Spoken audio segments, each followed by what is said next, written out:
Jika pemimpin marah dianggap tiada artinya, tapi bagaimana jika rakyat yang marah atas kinerja pemimpinnya?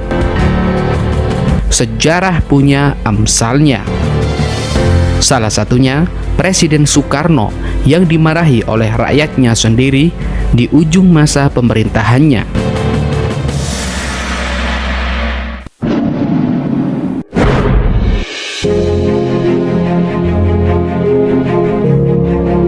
Sehebat-hebatnya citra dan kekuatan politik Presiden Soekarno, ada masanya juga dia gagal mengelola keadaan.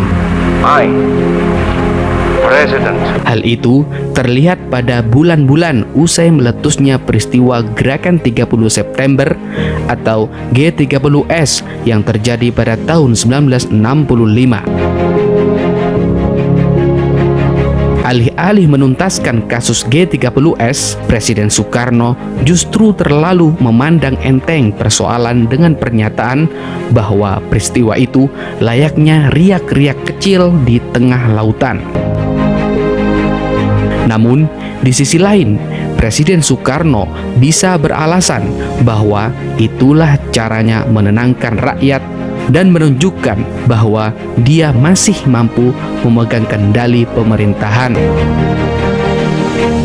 Desas-desus liar soal G30S merebak di mana-mana, tapi Presiden Soekarno tidak berbuat apa-apa. Padahal kemarahan masyarakat sudah merebak di mana-mana dan Presiden Soekarno tampaknya tidak punya solusi jitu untuk mengatasi masalah ini.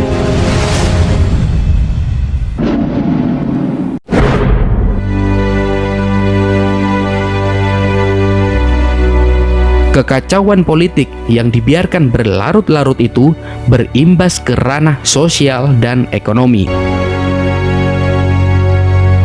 Keadaan sosial ekonomi negara sedang terguncang akibat konfrontasi dengan Malaysia dan persoalan Irian Barat. Dalam keadaan yang penuh dengan ketidakjelasan, pemerintahan Soekarno tiba-tiba menerbitkan kebijakan menaikkan harga. Harga sembako meroket hingga 300 sampai 500%. Karena hal itulah, para mahasiswa di berbagai daerah sangat muak dengan rezim Soekarno yang dianggapnya tidak becus. Lantas, para mahasiswa menggalang demonstrasi sejak awal Januari 1966.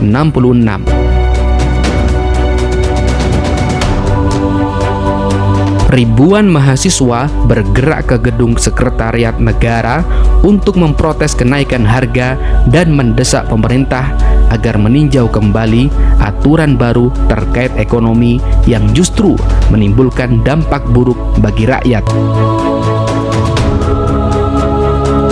Beberapa elemen gerakan mahasiswa yang turut serta dalam demonstrasi itu antara lain Kesatuan Aksi Mahasiswa Indonesia atau KAMI, Kesatuan Aksi Pelajar Indonesia atau KAPI, Kesatuan Aksi Pemuda Pelajar Indonesia atau KAPPI, Kesatuan Aksi Buruh Indonesia atau KABI, Kesatuan Aksi Sarjana Indonesia atau KASI, Kesatuan Aksi Wanita Indonesia atau KAWI, Kesatuan Aksi Guru Indonesia atau KAGI, dan lain sebagainya.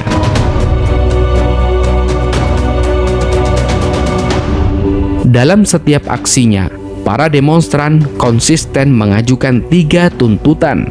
Pertama, bubarkan PKI beserta ormas-ormasnya. Kedua, rombak kabinet Dwi Kora. Dan yang ketiga, turunkan harga. Kini, sejarah mencatat namanya sebagai Tritura atau Tri, 3 tuntutan rakyat.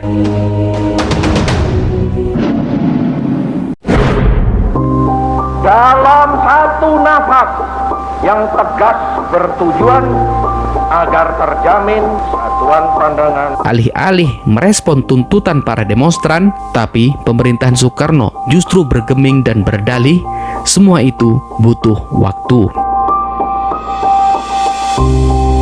Akibat tuntutan para demonstran yang tidak segera dipenuhi ini, lama-kelamaan bahkan berubah menjadi desakan agar Presiden Soekarno turun tahta dari jabatannya. Mendengar tuntutan para mahasiswa yang semakin beringas itu, Presiden Soekarno akhirnya memang merombak kabinet pada tanggal 21 Februari 1966 sesuai salah satu tuntutan para demonstran. Meski begitu, muka-muka lama loyalis Presiden Soekarno dan beberapa tokoh berhaluan kiri masih juga masuk jajaran kabinet baru. Gara-gara itulah para mahasiswa pun turun ke jalan lagi. Akhirnya meledaklah unjuk rasa besar-besaran jilid kedua. Unjuk rasa besar-besaran itu terjadi pada tanggal 24 Februari 1966.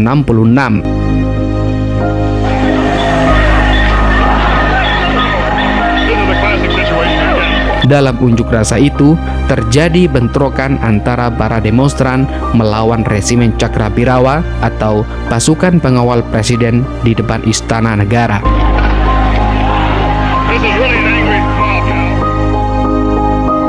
Dalam insiden ini, seorang mahasiswa Fakultas Kedokteran Universitas Indonesia yang bernama Arif Rahman Hakim tewas tertembak.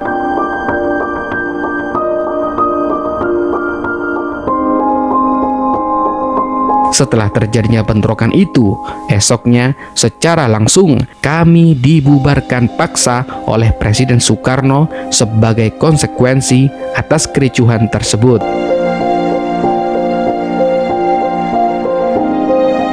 Namun, karena dukungan penuh Angkatan Darat dan Jenderal Soeharto, gelora unjuk rasa anti PKI ini tidak pernah padam. Presiden Soekarno yang kian terjepit oleh tuntutan para demonstran dan tekanan militer Angkatan Darat, akhirnya dengan terpaksa Presiden Soekarno mengeluarkan surat perintah 11 Maret 1966 atau Super Semar. Dan Jenderal Soeharto telah mengerjakan perintah itu dengan baik.